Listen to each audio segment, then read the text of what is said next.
मेरा YouTube channel पर आप सभी को प्यार भरा नमस्ते।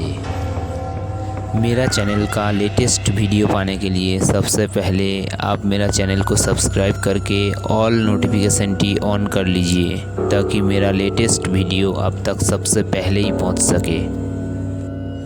तो चलिए मैं शुरू करता हूं रात को ऑटो सवारी करने वाली एक भूतिया कहानी। फैजाबाद ज़िला की एक रात की बात है। वहाँ के घाट रेलवे स्टेशन में कई सारे ऑटो ड्राइवर खड़े थे। सभी सवारी आते ही एक एक करके उन्होंने बिठाते और चले जाते थे। जैसे ही रात ज़्यादा होने लगी, ज़्यादातर ड्राइवर अपने घर की चले गए। उसी रात दुर्गेश ऑटो ड्राइवर भी घाट रेलवे स्टेशन पर था। वो भी दूसरे ड्राइवर की तरह घर जाने ही वाला था। तभी उसे याद आया कि एक पैसेंजर ट्रेन आने वाली है। दुर्गेश और 3-4 ऑटो चालक उसी पैसेंजर ट्रेन के इंतज़ार में रुक गए। तब भी ज़ोर ज़ोर से बारिश होने लग गई।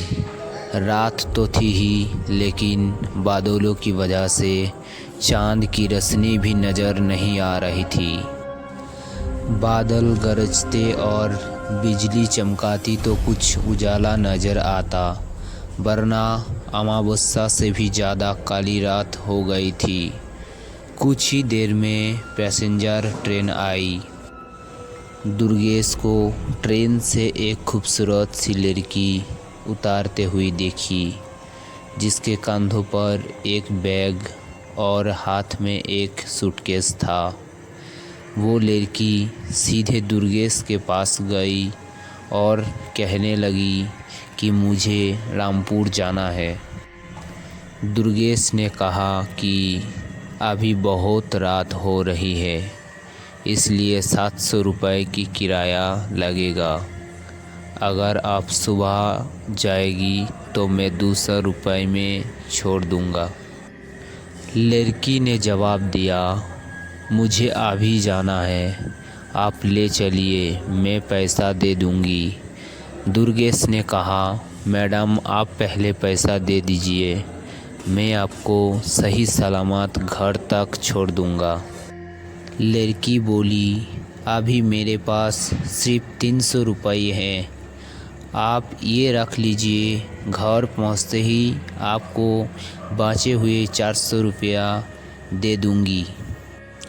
इतना सुनते ही दुर्गेश ने कहा, ठीक है मैडम, आप ऑटो में बैठ जाइए। कुछ ही देर में दुर्गेश ने उस लड़की को उसके घर के पहुंचा दिया। वो लड़की ऑटो से उतरी और घर के अंदर चली गई। दुर्गेश अपने 400 रुपये के इंतज़ार में खड़ा रहा। आधा घंटा बीत गया, लेकिन लड़की लौटकर नहीं आई। दुर्गेश के मन में हुआ कि अंदर जाकर देख लेता हूँ कि वो अब तक क्यों नहीं आई। उसने घर की घंटी बजाई और ज़ोर ज़ोर से आवाज़ लगाने लगा। तभी एक बुढ़िया ने घर का दरवाज़ा खोला। दुर्गेश ने उससे कहा कि एक मैडम यहाँ ऑटो से आई थी, उन्होंने मेरे 400 रुपये देने हैं, वो अब तक पैसा लेकर बाहर नहीं आई। बुढ़िया ने हैरानी से पूछा, कौन मैडम? यहाँ तो मैं और मेरे पोती के अलावा और कोई नहीं रहता। हाँ, मेरी बेटी पहले रहती थी, लेकिन वो 5 सालों से यहाँ नहीं रह रही है। दुर्गेश बोलने लगा, क्यों, अब वो कहाँ रहती है? मैंने शायद आपकी ही बेटी को यहाँ तक छोड़ा है, आप एक बार अच्छे से देखिए। बातों ही बातों में दुर्गेश की नज़र सामने दीवार पर गई। वहाँ उसी लड़की की तस्वीर लगी हुई थी जिसे वो ऑटो में बैठा कर लाया था। दुर्गेश ने बुढ़िया से पूछा, वो दीवार पर जिसकी तस्वीर लगी है वो आपका बेटी है? बुढ़िया ने जवाब दिया, हाँ वो ही मेरी बेटी है। क्यों, क्या हुआ? तुम ऐसे क्यों पूछ रहे हो? जवाब सुनते ही दुर्गेश बोल पड़ा, माताजी मैंने कहा था ना कि मैं आपकी बेटी को ही घर लाया हूँ। यही मेरी साथ ऑटो में बैठ कर आई थी। आप जल्दी से मेरा पैसा दे दीजिए। देखिए सुबह भी हो गई है, मैं कब से यहीं खड़ा हूँ। बुढ़िया ने दुखी मन से कहा, बेटा ऐसा नहीं हो सकता। हाँ ये मेरी बेटी है, लेकिन 5 साल पहले ये ट्रेन के नीचे आकर मर चुकी है। इसे तुम कैसे घर ला सकते हो? ये सुनते ही दुर्गेश के होश उड़ गई। वो तेज़ी से वहाँ से भागा। जैसे ही वो ऑटो के पास पहुँचा तो देखा कि उसकी सीट में 400 रुपया रखे हुए थे। उसने वो पैसा भगवान के सामने रखे और मंत्रों का जप करते हुए आगे की ओर बढ़ गया।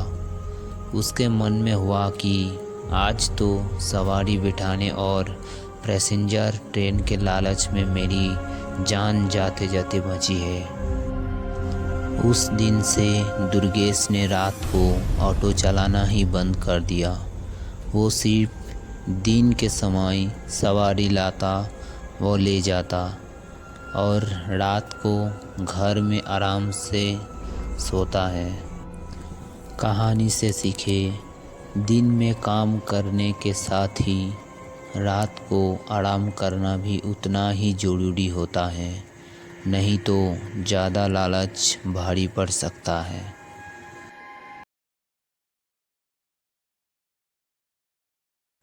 प्लीज़ सब्सक्राइब करके नोटिफिकेशन को ऑल कर लीजिए।